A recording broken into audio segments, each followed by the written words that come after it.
बाबर की धोखेबाज़ी अब जाकर मिनाहिल ने अपने कानों से सुन ली है और वो सुनकर इतनी बड़ी बात को नज़रअंदाज नहीं कर पा रही क्योंकि वो जान चुकी है कि किस कदर संगदिल इंसान है और क्या कुछ कर सकता है जिसकी वजह से वो काफ़ी परेशान हो जाती है। और परेशानी के आलम में उसको कुछ समझ नहीं आती सिवाय नरगिस और वलीद के।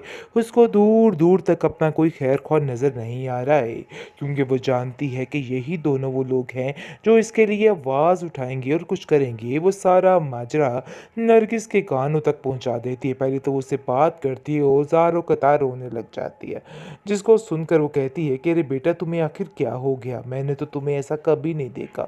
मुझे साफ-साफ बताओ कि आखिर हुआ क्या है? जिसको सुनकर वो कहती है कि भई आप नहीं जानती हैं कि ये मेरे चेहरे की हँसी नहीं है बल्कि अंदर में कितने ही दुःख छुपे हैं। आपको आखिर क्या पता हो? मैंने तो आपको कभी बताने की ज़हमत नहीं की।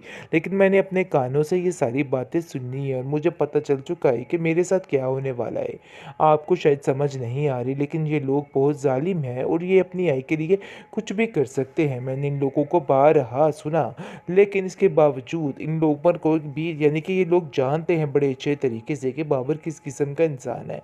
लेकिन अफ़सोस की बात ये है कि ये लोग फिर भी ये रिश्ता करने पर आमादा हैं।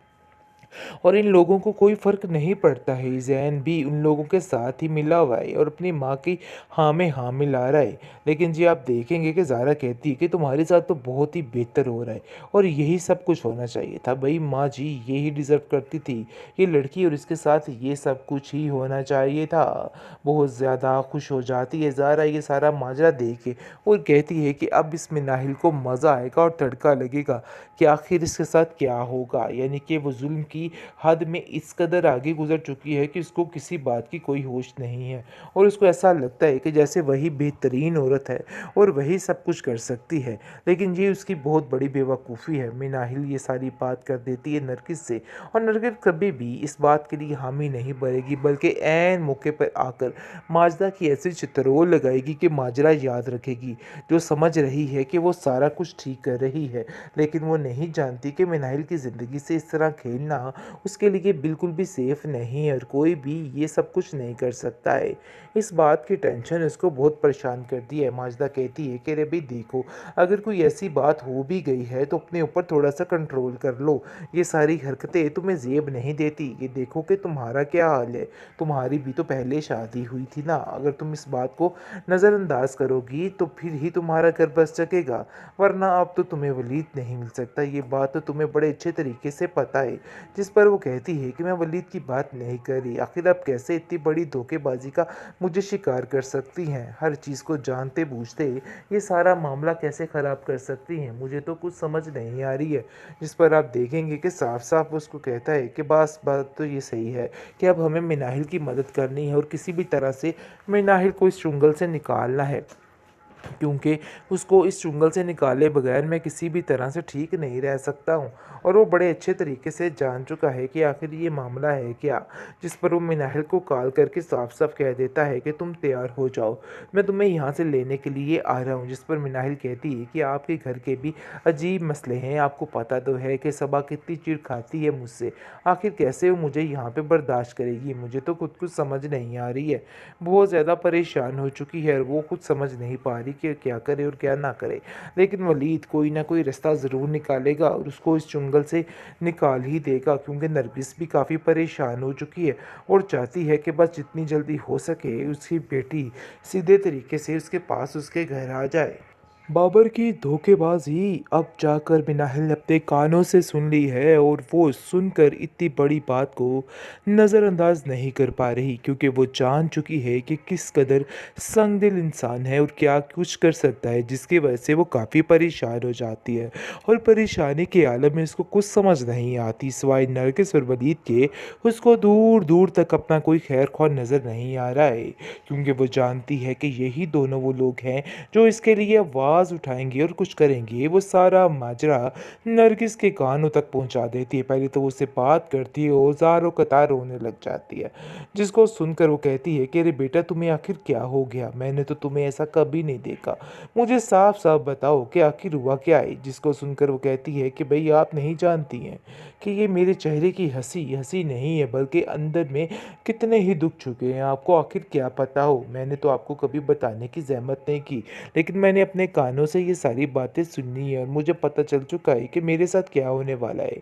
आपको शायद समझ नहीं आ रही, लेकिन ये लोग बहुत ज़ालिम हैं और ये अपनी आय के लिए कुछ भी कर सकते हैं। मैंने इन लोगों को बारहा सुना, लेकिन इसके बावजूद इन लोगों पर कोई भी, यानी कि ये लोग जानते हैं बड़े अच्छे तरीके से कि बाबर किस किस्म का इंसान है। लेकिन अफ़सोस की बात ये है कि ये लोग फिर भी ये रिश्ता करने पर आमादा हैं। और इन लोगों को कोई फ़र्क नहीं पड़ता है, ज़ैन भी उन लोगों के साथ ही मिला हुआ है और अपनी माँ की हाँ में हाँ मिला रहा है। लेकिन जी आप देखेंगे कि ज़ारा कहती है कि तुम्हारे साथ तो बहुत ही बेहतर हो रहा है और यही सब कुछ होना चाहिए था। भई माँ जी, यही डिज़र्व करती थी ये लड़की और इसके साथ ये सब कुछ ही होना चाहिए था। बहुत ज़्यादा खुश हो जाती है ज़ारा ये सारा माजरा देख के और कहती है कि अब इसमें नाहिल को मज़ा आएगा और तड़का लगेगा कि आखिर इसके साथ क्या होगा। यानी कि वो ज़ुल्म की हद में इस कदर आगे गुज़र चुकी है कि उसको किसी बात की कोई होश नहीं है और उसको ऐसा लगता है कि जैसे वही बेहतरीन औरत है और वही सब कुछ कर सकती है। लेकिन ये उसकी बहुत बड़ी बेवकूफ़ी है। मिनाहिल ये सारी बात कर देती है नरगिस से और नरगिस कभी भी इस बात के लिए हामी नहीं भरेगी, बल्कि ऐन मौके पर आकर माजदा की ऐसी चित्रोल लगाएगी कि माजरा याद रखेगी, जो समझ रही है कि वो सारा कुछ ठीक कर रही है, लेकिन वो नहीं जानती कि मिनाहिल की ज़िंदगी से इस तरह खेलना उसके लिए बिल्कुल भी सेफ़ नहीं है और कोई भी ये सब कुछ नहीं कर सकता है। इस बात की टेंशन उसको बहुत परेशान करती है। माजिदा कहती है कि अरे भई देखो, अगर कोई ऐसी बात हो भी गई है तो अपने ऊपर थोड़ा-सा कंट्रोल कर लो। ये सारी हरकतें तुम्हें ज़ेब नहीं देती। ये देखो कि तुम्हारा क्या हाल है। तुम्हारी भी तो पहले शादी हुई थी ना। अगर तुम इस बात को नज़रअंदाज करोगी तो फिर ही तुम्हारा घर बस सकेगा, वरना अब तो तुम्हें वलीद नहीं मिल सकता। ये बात तो तुम्हें बड़े अच्छे तरीके से पता है।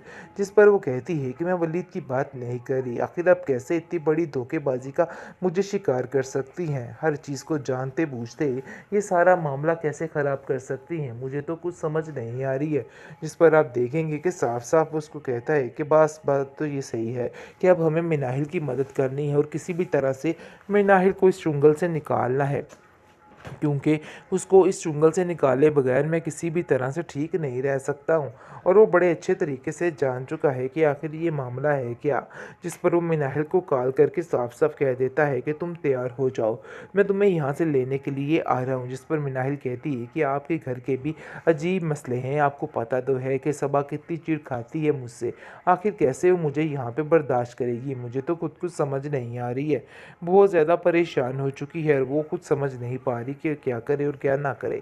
लेकिन वलीद कोई ना कोई रास्ता ज़रूर निकालेगा और उसको इस चुंगल से निकाल ही देगा, क्योंकि नरगिस भी काफ़ी परेशान हो चुकी है और चाहती है कि बस जितनी जल्दी हो सके उसकी बेटी सीधे तरीके से उसके पास उसके घर आ जाए।